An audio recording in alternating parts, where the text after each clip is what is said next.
लोकसभा निवडणुकीत वायनाड मतदारसंघातली लढत यावेळेला रंगतदार होणार आहे असंच दिसतंय. काँग्रेसचे माजी अध्यक्ष आणि खासदार राहुल गांधी यांचा मतदारसंघ म्हणून वायनाडची ओळख आहे. मागच्या वेळी ते उत्तर प्रदेशातल्या अमेठी आणि केरळमधल्या वायनाड अशा दोन ठिकाणी लढले होते. अमेठीत त्यांचा पराभव झाला होता. त्याआधी 3 टर्म राहुल गांधी अमेठीचे खासदार राहिलेले. 2019ला स्मृती इराणी यांनी तिथे विजय मिळवला. यावेळी राहुल गांधी फक्त वायनाडमधूनच लढतील. याच वायनाडमध्ये राहुल गांधींची टक्कर कोणाशी होणार? काँग्रेसचे राहुल गांधी यांच्या विरोधात भाजपचे के सुरेंद्रन मैदानात उतरलेले आहेत. कशी असणार आहे ही लढत? याशिवाय आणखी एक तगडा उमेदवार देखील याच मतदारसंघात रिंगणात आहे. सर्वांची सविस्तर माहिती घेऊ. त्यासाठी व्हिडिओ स्किप करू नका, पूर्ण बघा आणि चॅनलवर नवीन असाल तर सबस्क्राईब करा.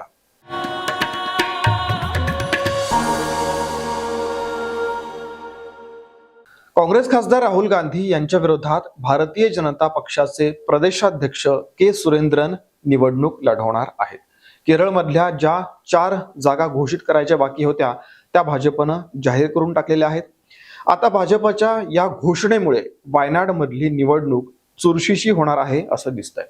कारण हे 2 उमेदवार तर आहेतच, पण तुम्हाला माहितीये का, डाव्या आघाडीनं देखील या ठिकाणी कंबर कसलेली आहे.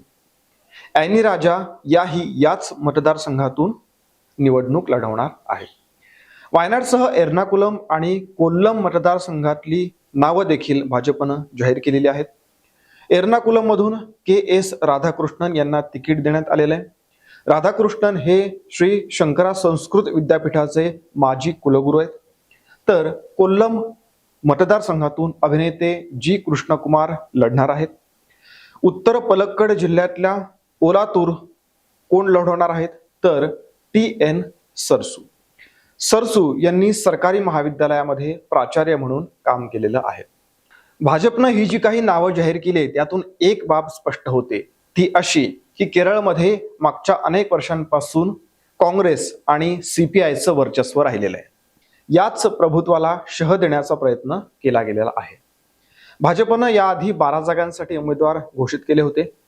वायनाडचा विचार केला तर हा मतदारसंघ काँग्रेसचा बालेकिल्ला राहिलेला आहे.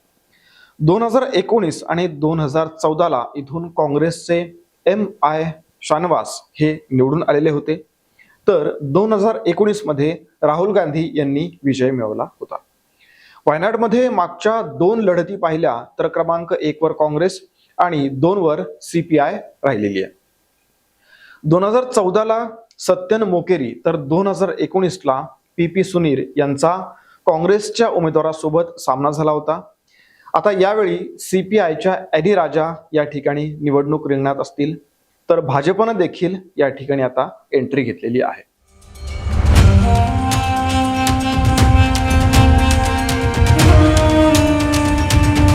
उत्तर प्रदेशातल्या अमेठीतून यावेळी काँग्रेसचे राहुल गांधी निवडणूक लढवणार नाहीयेत.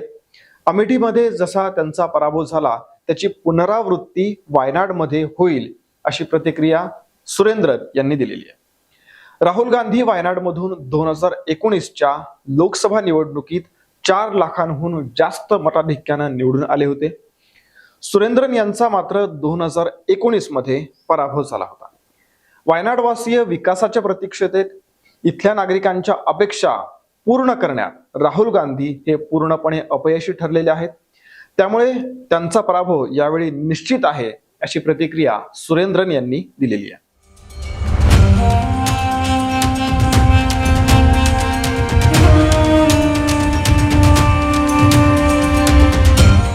भाजपचे ज्येष्ठ नेते शबरीमाला या ठिकाणी जे आंदोलन झालं त्यात त्यांचा सक्रिय सहभाग होता असे सुरेंद्रन.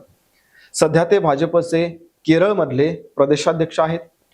2020 पासून ते हे पद सांभाळत आहेत. कोळिकोड जिल्ह्यातलं उल्लेरी हे त्यांचं मूळ गाव. भारतीय जनता युवा मोर्चाचे वायनाड जिल्हाध्यक्ष म्हणून त्यांनी कामाला सुरुवात केली. 2019 मध्ये त्यांचा लोकसभा निवडणुकीमध्ये पराभव झाला होता. तर 2016 मधल्या केरळ विधानसभा निवडणुकीमध्ये फक्त 89 मतांनी त्यांचा पराभव झाला होता.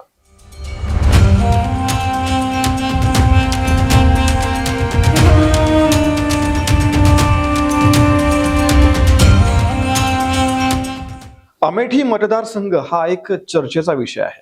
काँग्रेसचा हा परंपरागत मतदारसंघ होता असं म्हणावं लागेल, कारण 2004, 2009 आणि 2014 अशा 3 टर्म मध्ये राहुल गांधींनी या ठिकाणचं प्रतिनिधित्व केलं होतं. 2019च्या लोकसभेत मात्र भाजपच्या स्मृती इराणी यांनी राहुल गांधी यांचा अमेठी इथून पराभव केला होता. यावेळी राहुल गांधी इथून लढणार नाहीयेत. या मतदारसंघाचा विचार केला तर 5 विधानसभेच्या जागा या लोकसभेच्या मतदारसंघामध्ये येतात. दलित आणि मुस्लिम मतदार या ठिकाणी निर्णायक भूमिका बजावत असतात. जवळपास 17 लाख मतदार या ठिकाणी आहेत.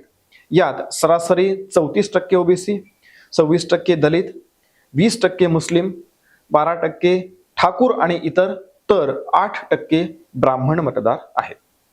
मागच्या वेळी राहुल गांधी यांचा स्मृती इराणी यांनी जवळपास 55,000च्या आसपास मतांनी पराभव केला होता.